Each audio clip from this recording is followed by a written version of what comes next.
எண்ணெய் ஊற்றி கடுகு போட்டு வெங்காயம் கருவேப்பிலை மிளகாய் எல்லாம் போட்டு தாளிச்சுக்கிறோங்க. நல்லா வதக்கிக்கலாங்க.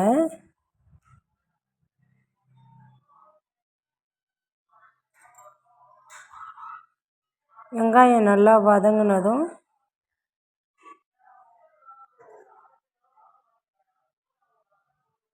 கொஞ்சம் மஞ்சள் பொடி போட்டுக்கலாங்க. நல்லா வதக்கிக்கலாம்.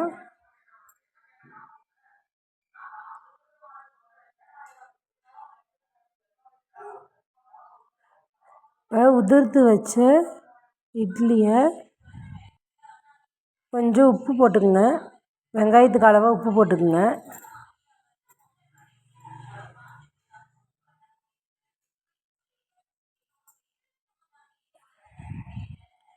உதிர்த்து வச்ச இட்லியை இது கூட சேர்த்திக்கலாங்க.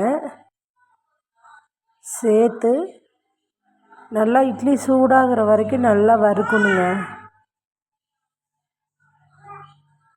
நல்லா வறுத்து இறக்கிட்டோம்னா இட்லி உப்புமா ரெடி ஆகிடுங்க.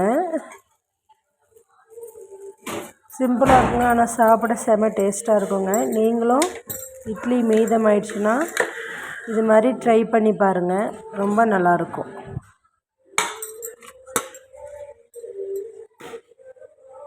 ஓகேங்க, பாய்ங்க. நம்ம சேனலை சப்ஸ்கிரைப் பண்ணுங்கள்.